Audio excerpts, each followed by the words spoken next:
चलिए अब हम शुरू करते हैं घन। घन क्या है? किसी संख्या को स्वयं से 3 बार गुणा करने या संख्या पर 3 की घात रहने से घन होता है। जैसे 2 पे 3 की घात, ये घन है। इसको हम कितनी बार गुणा कर सकते हैं? 1 2 3, 3 बार। इसको हम घन कहते हैं। अब इस पे कुछ घन पे आधारित सवाल है, उसको हम देख लेते हैं।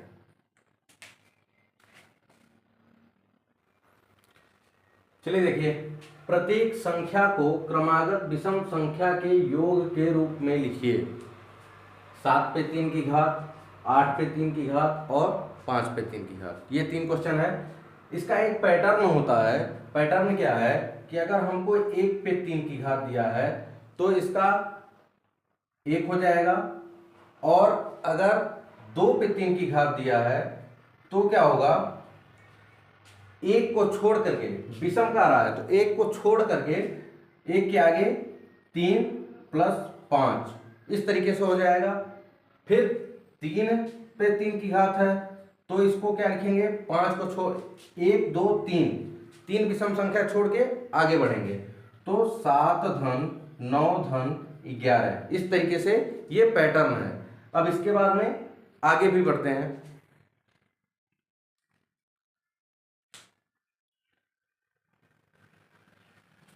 फिर क्या? 4 पे 3 की घात है तो 4 पे 3 की घात यानी कि 13 प्लस 15 प्लस 17 प्लस 19। जैसे जैसे हम आगे बढ़ेंगे उसी तरीके से ये आगे बढ़ता जाएगा। इसी तरीके से देखिए, इसी पैटर्न में 5 पे 3 की घात अगर दिया है तो 19 के आगे फिर 21 23 प्लस कितना? 25 प्लस 27 प्लस 29, ये हो जाएगा। यहां जितनी संख्या दी रहेगी, 5 दिया है तो 5 विषम संख्याएं लिख लेंगे, और उस फिर ये जब बढ़ेगा उसके आगे वाली विषम संख्या, ये पैटर्न है। तो हमको निकालना क्या है? 7 का निकालना है। तो 6 पे 3 की घात तो ये हो जाएगा 31 plus 33 plus 35 plus 37 plus 39, 1 2 3 4 5 plus 41, ये हो गया 6 का। अब 7 का निकालना है हमको, तो 7 का जब निकालना है तो इसको हम ऊपर से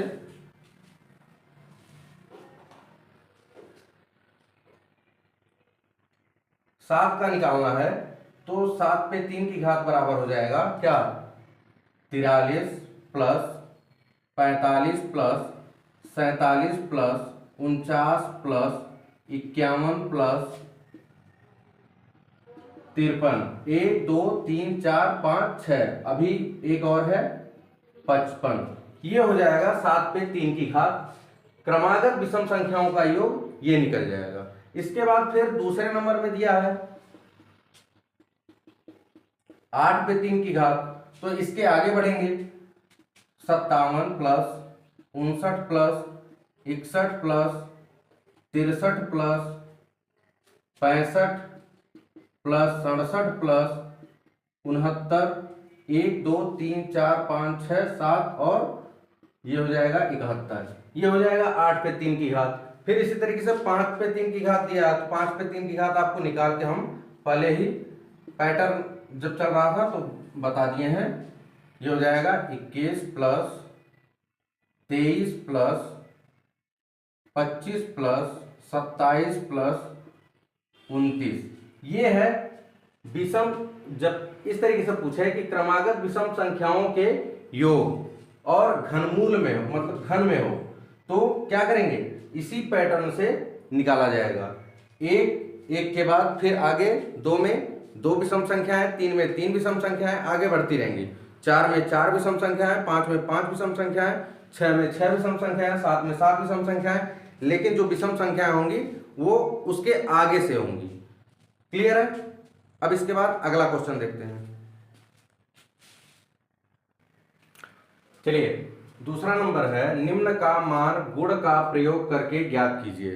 गुण का प्रयोग करना है तो गुण का प्रयोग, गुण कौन सा है, ये है 1 प्लस यम प्लस 1 इंटू यम इंटू 3, ये है, ये फार्मूला हो गया, इसी पे ये लगेगा। अब लगेगा कैसे हम बताते हैं। मान लीजिए पहला क्वेश्चन दिया है, ये 5 पे 3 माइनस 4 पे 3, तो जो छोटा वाला है उसको हम यम मान लेंगे, यम इज इक्वल टू 4। अब इसके बाद क्या करेंगे, इस पे रखेंगे तो 1 plus 4 plus 1 into 4 into 3, 1 plus 4 एक कितना हो जाएगा 5 गुणे 4 गुणे 3। पहले क्या करते हैं, ब्रैकेट को सॉल्व करते हैं। अब इसके बाद में ये हो जाएगा 1 धन 5 चौके 20, 20 दिया 60, इसका आंसर आ जाएगा 61। इस तरीके से हम इसको सॉल्व करेंगे। फिर नेक्स्ट क्वेश्चन है दूसरा नंबर, यम बराबर 11 रख लेंगे। अब रखेंगे तो ये हो जाएगा 1 प्लस 11 प्लस 1 गुणे 11 गुणे 3, ये डायरेक्ट यहाँ हम रख दिए मान। अब ये हो जाएगा 1 प्लस 12 गुणे 11 गुणे 3, 1 धन 12 तिया 36 गुणे 11, 1 धन 11 छक्का 66 हासिल 6, 11 तिया 33, 33 और 6 39 बराबर 397। इस तरीके से इसको निकालेंगे। फिर तीसरा नंबर दिया है यम बराबर 9, छोटे वाले को लेंगे, उसके बाद 1 प्लस 9 प्लस 1 गुणे 9 गुणे 3, 1 धन ये हो जाएगा 10 गुणे 9 गुणे 3, 1 धन 10 9 90, 90 में हम 3 का गुणा करेंगे तो 90 9 त्रिक 27 बराबर हो जाएगा 271। ये है जब गुण का प्रयोग करके कहेगा तो ये फार्मूला लगाएंगे और इस तरीके से सॉल्व करेंगे। अगला देखते हैं। चलिए तीसरा क्वेश्चन देखते हैं, निम्न के घन के इकाई अंक बताइए। निम्न के घन के इकाई अंक बताना है। तो अब इतने का चाहे 3 बार आप गुणा कीजिए, और एक तरीका हम बताते हैं कि पहला क्वेश्चन है 772, एक तरीका क्या है 772 का हम 3 बार गुणा कर लेंगे इस तरीके से, और गुणा करने के बाद जो आएगा उसमें हम देखेंगे इकाई अंक कौन सा है। या फिर इस तरीके से कर सकते हैं 772 में इकाई अंक बराबर कितना है 2। अब लिखेंगे 2 का घन बराबर 2 गुणे 2 गुणे 2 बराबर कितना हो जाएगा 2 दूना 4 दूना 8। इसलिए 772 का इकाई अंक बराबर क्या होगा, इकाई अंक बराबर, या इकाई अंक डायरेक्ट बराबर न लिख के इकाई अंक 8 होगा। इस तरीके से लिखा जा सकता है। चाहे आप गुणा करके निकालिए, चाहे इस तरीके से निकालिए, गुणा करेंगे तो लेंथी हो जाएगा और इस तरीके से निकालेंगे तो आपके लिए इजी पड़ेगा। ये हो गया। फिर दूसरा नंबर इसी तरीके से देख लीजिए, यहीं पे 106 है तो 106 का इकाई अंक क्या है, इकाई अंक बराबर 6। ठीक है, 6 का हम घन करेंगे, घन कहा है तो घन करेंगे 6 गुणे 6 गुणे 6, 6 छक्के 36, छक्के 216 होता है, 36 छक्का 216। अब इसमें 216 में इकाई अंक क्या है, तो लिखेंगे कि इसमें 216 में इकाई अंक 6 आया। अब 6 आया है तो क्या करेंगे, लिखेंगे 106 के घन में इकाई अंक 6 होगा। क्लियर है? इस तरीके से यहां भी उसी तरीके से लिखेंगे। यहां ये इतने के घन 772 के घन का इकाई अंक, घन पूछा है, घन का इकाई अंक, तो 772 के घन का इकाई अंक जो संख्या दी गई है उसके इकाई अंक का घन करके हमको पता चल जाएगा कि इकाई अंक क्या होगा। तीसरा भी इसी तरीके से देख लेते हैं। 331 का इकाई अंक, 331 का इकाई अंक क्या है? 1 है। इकाई अंक बराबर 1। अब इसके बाद में 1 का घन करेंगे तो 1 गुणे 1 गुणे 1 बराबर कितना आ जाएगा? 1 आएगा। अब लिखेंगे 331, अब इसमें एक ही है तो इसी को इकाई है। 331 के घन का इकाई अंक 1 होगा। बस हो गया। इसी तरीके से फिर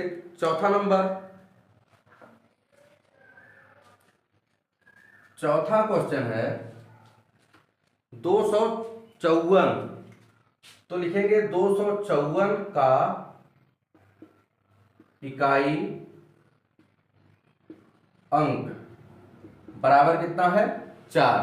अब इसके बाद में 4 का घन करेंगे। 4 का घन बराबर 4 गुणे 4 गुणे 4, 4 चौके 16 और 16 चौका 64 होता है। 64 में इकाई अंक क्या है? 4। तो यही 4 जो होगा वो 254 के घन का इकाई अंक हो जाएगा। इकाई अंक 4 होगा। क्लियर है? अब कहीं भी दिया रहे कि निम्न के घन के इकाई अंक बताइए तो इस तरीके से सॉल्व कर लीजिएगा।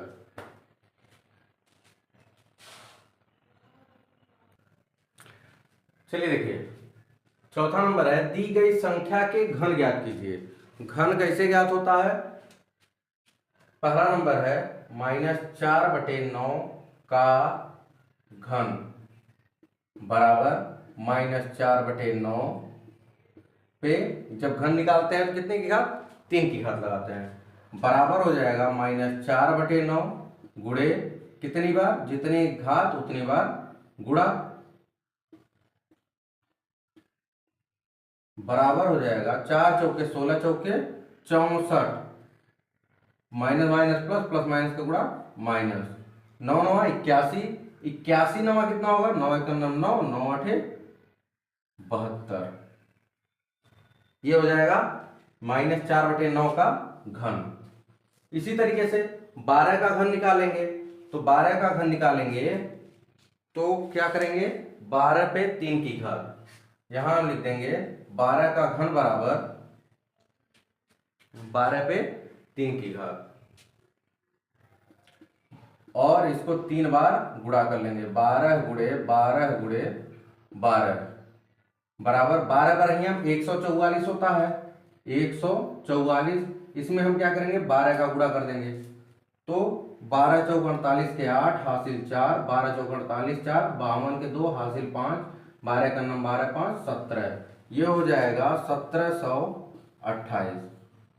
12 का घन कितना आ जाएगा? 1728।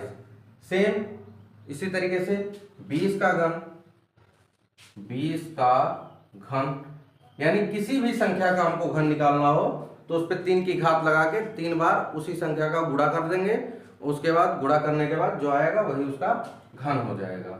20 पे 3 की घात बराबर 20 गुणे 20 बराबर हो जाएगा 2 दूना 4 दूना 8 और 3 0 यानी 8000।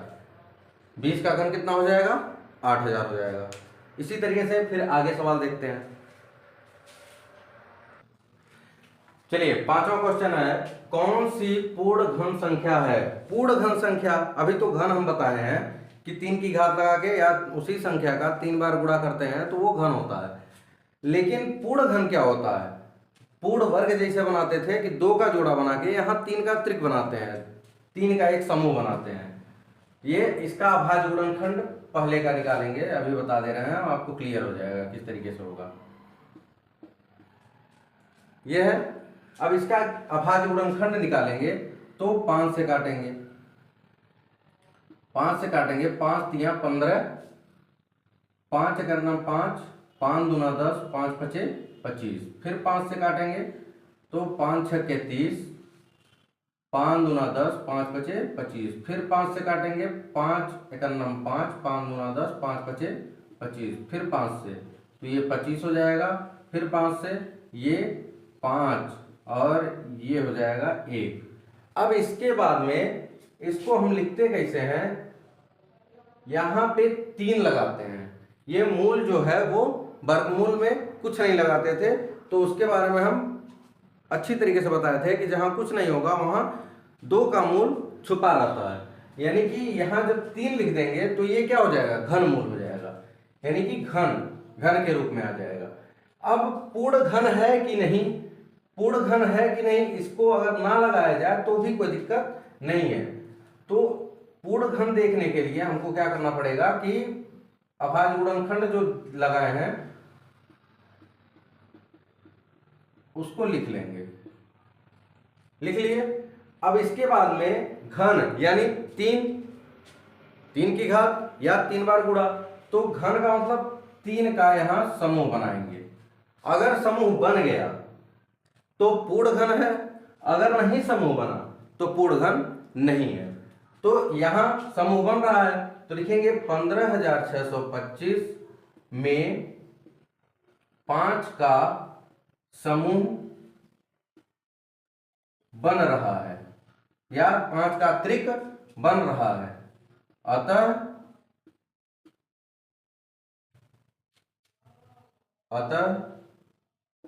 इसको हम इस तरीके से लिख सकते हैं, 15,625 के अभाज्य गुणनखंड में 5 का समूह बन रहा है। अतः 15,625 पूर्ण घन होगा। क्लियर है। सेम इसी तरीके से इसका अभाज्य गुणनखंड करेंगे 42,875 का। अगर समूह बन रहा है, त्रिक बन रहा है तो पूर्ण घन होगा, नहीं बनेगा तो नहीं होगा। देख लेते हैं 42,875 है, तो इसको हम किससे शुरू करेंगे काटना, देखते हैं। 3 से कटेगा, 2 से तो कटेगा नहीं, 3 से कटेगा कि नहीं, 3 का नाम 3, 1 3 चौके 12, 3 दूना 6, 3 9 27, नहीं कटेगा। तो 5 से काटते हैं, 5 बटे 40, 2 बचेगा, 5 बचे 25, 3 बचेगा, 5 सते 35, 35 के बाद 2 37 बचेगा, तो 5 बचे 25 हो जाएगा। फिर 5 से काटेंगे, 5 का नाम 5, 3 8 35 हो जाएगा, 5 सते 35, फिर यहाँ 5 का नाम 5, 5 बचे 25, फिर 5 से काटेंगे तो कितना आएगा, 5 तिया 15, 2 बचेगा, 5 चौके 20,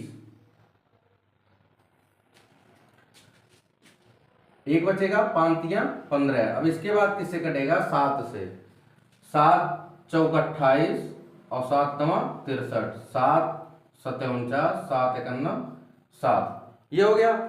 इसका अभाज्य गुणनखंड निकल गया। अब लिखेंगे 42,875 बराबर 5 गुणे 5 गुणे 5 गुणे 7 गुणे 7 गुणे 7। देखिए 1 2 3, ये त्रिक बन गया, ये त्रिक बन गया, बन गया। अब जब इसका बन रहा है, समूह बन रहा है 3 3 का, तो लिखेंगे 42,875 के अभाज्य गुणनखंड में, अभाज्य गुणनखंड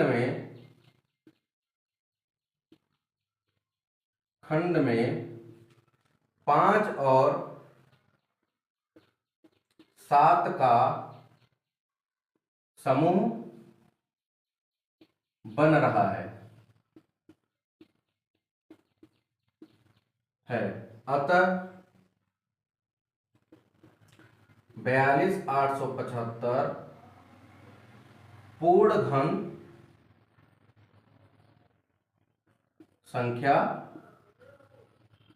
है। क्लियर।